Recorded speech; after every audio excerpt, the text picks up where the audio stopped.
नमस्कार साथियों, एक बार पुनः आपका स्वागत है। आज की वीडियो में हम बात करेंगे बाबा फरीद की। बाबा फरीद और ओशो, इनमें क्या समानता थी, इसी विषय में आज इस पूरी वीडियो में चर्चा होगी। और भी एक कहानी जो कि बाबा फरीद से जुड़ी हुई है, आपको आपके सामने प्रस्तुत की जाए। पहले हम बात करते हैं बाबा फरीद की। तो बाबा फरीद, इनका जन्म 1173 को हुआ था और वो स्थान इस समय पाकिस्तान में है। पहले ये स्थान हिंदुस्तान का एक भाग हुआ करता था। तो पंजाब का मुल्तान जो था, वहाँ ये पैदा हुए थे, जो इस समय वर्तमान में पाकिस्तान में है। तो 1873 में जन्मे बाबा फरीद और 1266 को इनका देहावसान हो गया था। मज़े की बात यह है कि इनका बाबा फरीद नाम है, जो कि सब जानते हैं, जग प्रसिद्ध इनका नाम है बाबा फरीद। इनको एक और भी नाम दिया जाता गया था। वो नाम इनका था गंज ए शक्कर, अर्थात चीनी शक्कर जो पहले शब्द होता था, चीनी का गंज। अर्थात कहा गया था कि इनके अंदर इतनी मिठास थी कि इनको चाहने वाले इन्हें शक्कर का ढेला कहते थे, शक्कर का एक पुंज कहते थे। तो बाबा, अब इनकी मुख्य बातें क्या थीं, इस पे चर्चा करेंगे कि शिक्षा और गुरु मंत्र। तो बाबा फरीद ने अपना आध्यात्मिक ज्ञान अपने गुरु ख्वाजा बख्तियार काकी से प्राप्त किया। वे चिश्ती सिलसिले के प्रमुख संतों में एक थे। तो इनके जो गुरु थे वो चिश्ती संप्रदाय के थे। जिस प्रकार से हमारे यहाँ संप्रदाय होते हैं, उसी प्रकार से अन्य धर्मों में भी संप्रदाय होते हैं। उन्हीं में एक संप्रदाय था चिश्ती संप्रदाय। तो उसके ये इनके गुरु थे। तो नाम के अनुसार ये इतने मधुर और मीठे थे कि इनका ये नाम जो इन्हें पड़ा था वो, लेकिन कठोर तपस्या के बाद इन्होंने अध्यात्म में बहुत गहरी रुचि दिखाई। और उस रुचि के कारण ही लोग इनको कहने लगे कि इनकी आत्मा तक मीठी हो गई है और ये एकदम से मीठे व्यक्ति हो गए हैं। अब बात की जाए कि इनका काव्य और शिक्षा में कहाँ तक ये पहुँचे थे, इन्होंने क्या क्या हासिल किया। तो बाबा फरीद की रचनाएं पंजाबी और हजारी बोली में लिखी गईं। इनका काव्य गुरु ग्रंथ साहिब में भी शामिल है। बहुत मज़े की बात है, जो कि बहुत कम लोगों को पता होगा।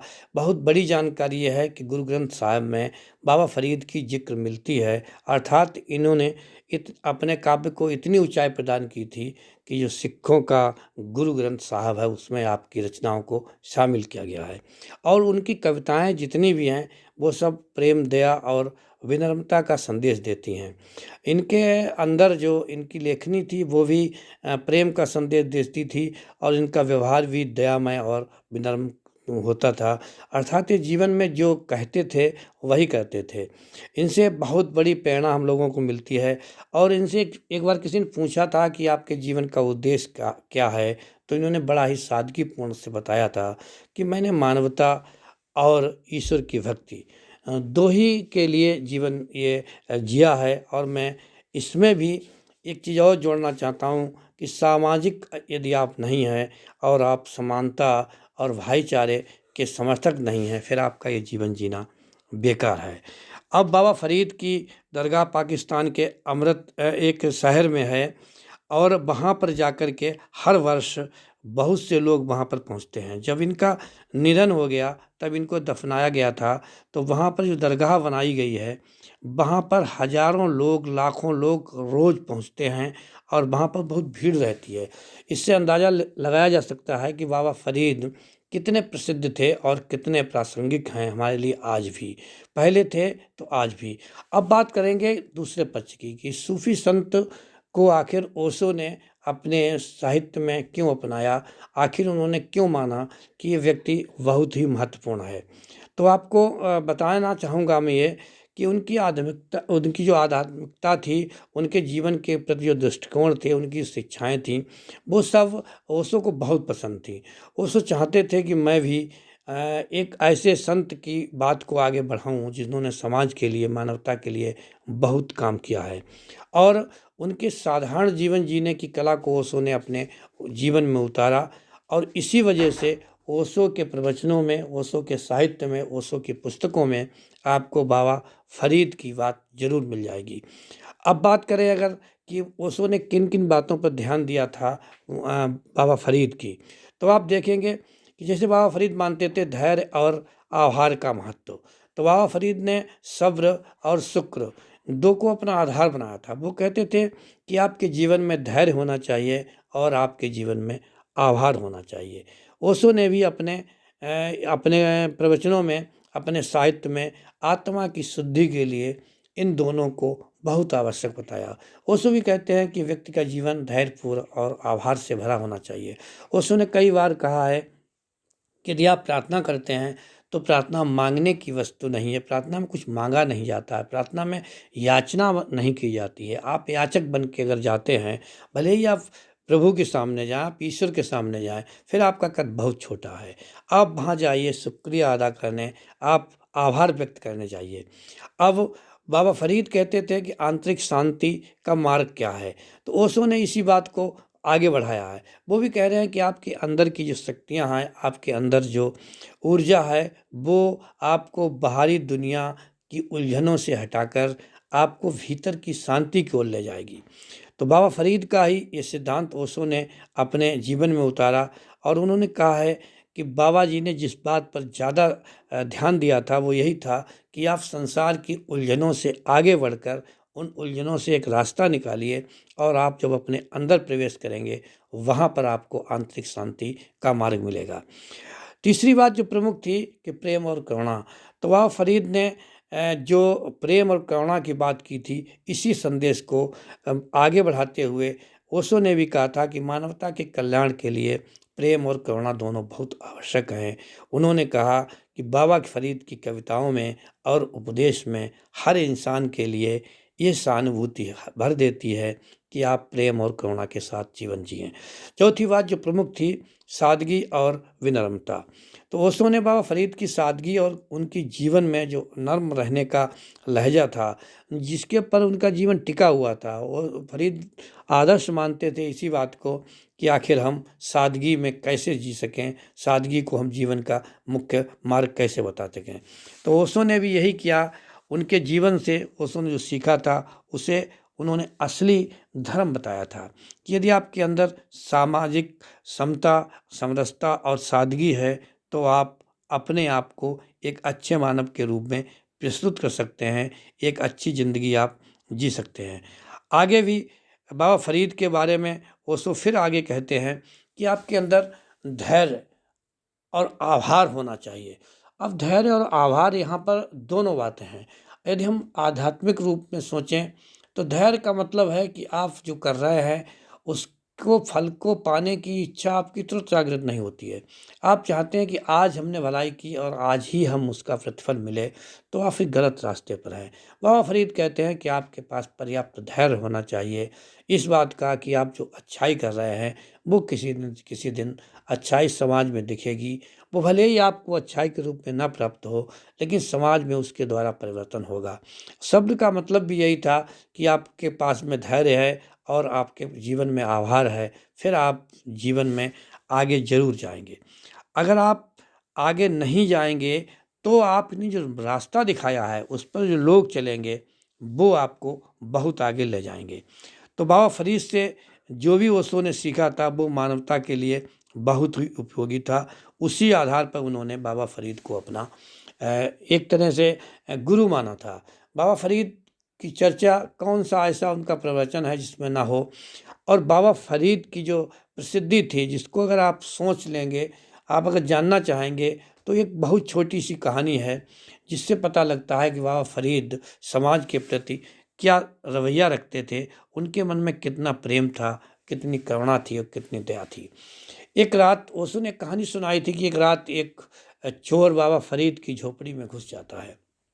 बाबा फरीद, जैसा कि नाम से ही पता लगता है कि फरीद ही थे, उनके वहाँ झोपड़ी में क्या सामान था, बहुत थोड़ा बहुत जीवन यापन करने के लिए बहुत थोड़ा सामान रखा था।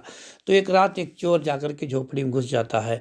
बाबा उस समय तो ध्यान मग्न थे, अपनी ईश्वर भक्ति में थे, जो भी जिस पद्धति को वो मानते थे वो उसी में समाधिस्थ थे, समाधि लगाए हुए थे।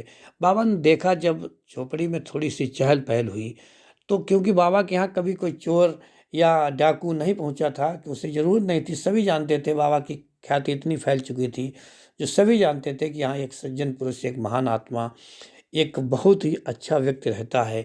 उनका व्यक्तित्व का चारों तरफ नाम था, चारों तरफ के लोग जानते थे कि आखिर बाबा तो बाबा ही है, दया और करुणा की मूर्ति है। लेकिन एक चोर किसी दिन धोखे से या अपनी आवश्यकता से वो उनके झोपड़ी में पहुंच गया। जब चोर झोपड़ी में पहुंचा और उसने देखा जो भी उसे लगा कि उठाने लायक है, जो खाने का सामान था, जो उनके बर्तन थे, उनके पहनने के कपड़े थे, जो भी वहाँ पर गृहस्थी का सामान था, घर गृहस्थी का, वो उठाने लगा।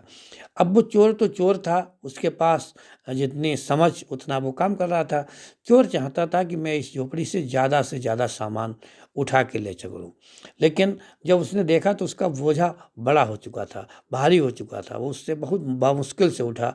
बाबा फरीद ने देख लिया, उन्होंने उससे कुछ नहीं कहा, और जब वो चोरी करके चोर भागता है तो बाबा फरीद उसके पीछे पीछे चलने लगते हैं।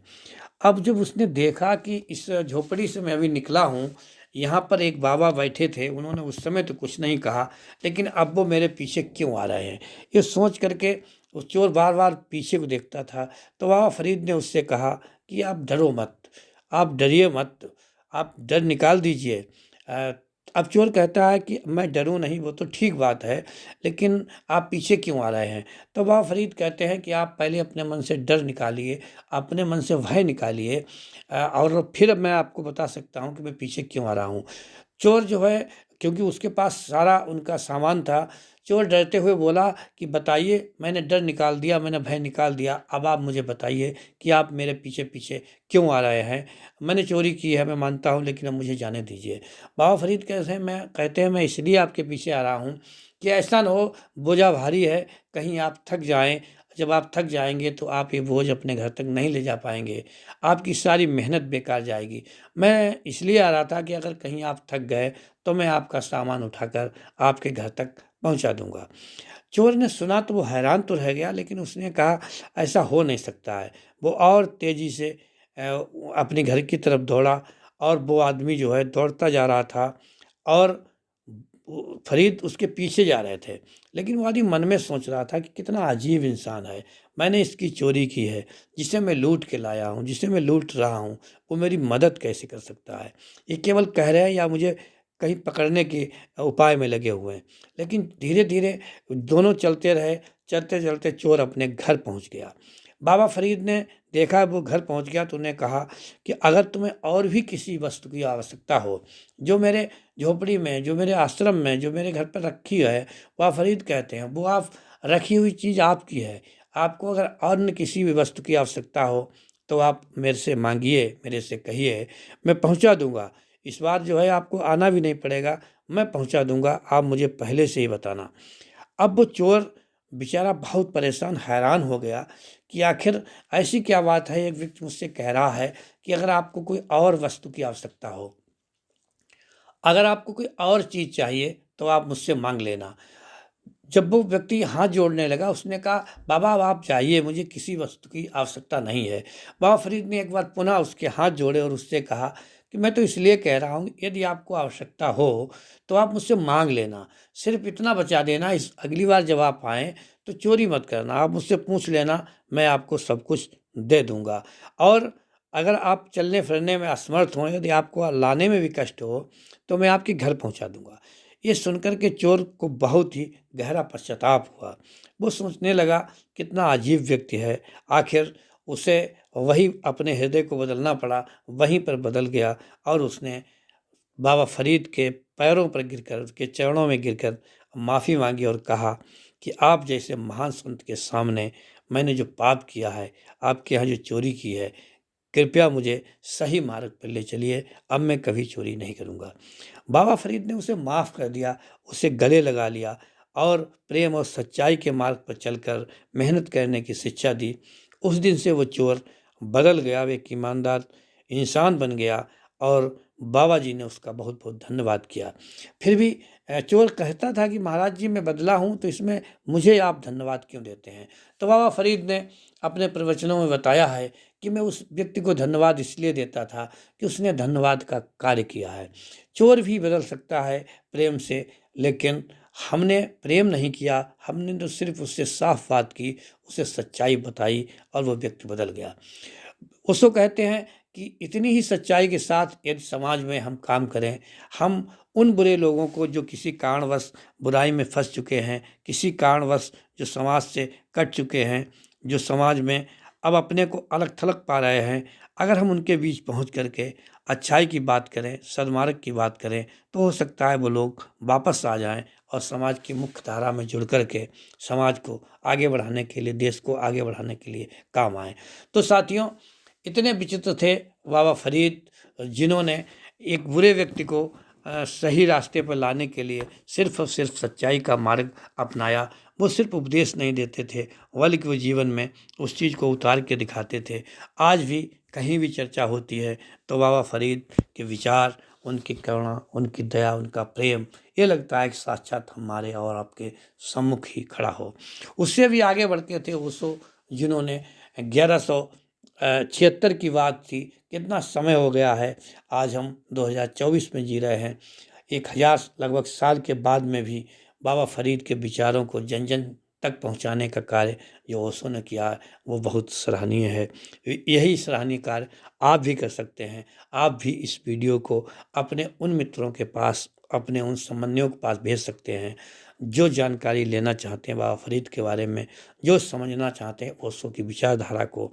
तो आप इस हमारी जो बेशकीमती विरासत है उसको आगे बढ़ाने में सहायक हो सकते हैं और मजबूती दे सकते हैं हमारे इस चैनल को, हमारे इस साहस को कि मैं जो आपके सामने ये सब कहने की हिम्मत रखता हूँ, ताकि समाज में कुछ सुधार हो सके, हमारा और आपका जीवन बेहतर हो सके, हम समाज में जीने लायक समाज बना सकें। साथियों, कैसी लगी आपको ये कहानी, कैसे लगे ओशो के विचार, कैसे लगे बाबा फरीद के विचार, ज़रूर आप बताएं। और फिर मिलते हैं एक अगले वीडियो में। आपको ये कहानी कैसी लगी, चैनल को सब्सक्राइब कीजिए और हमारे इसी कहानी को शेयर कीजिए, हमारी मजबूती को आगे बढ़ाइए। कल फिर मिलते हैं एक नए वीडियो के साथ, एक नई कहानी के साथ, एक नए महापुरुष के साथ। तब तक के लिए जय हिंद, जय भारत।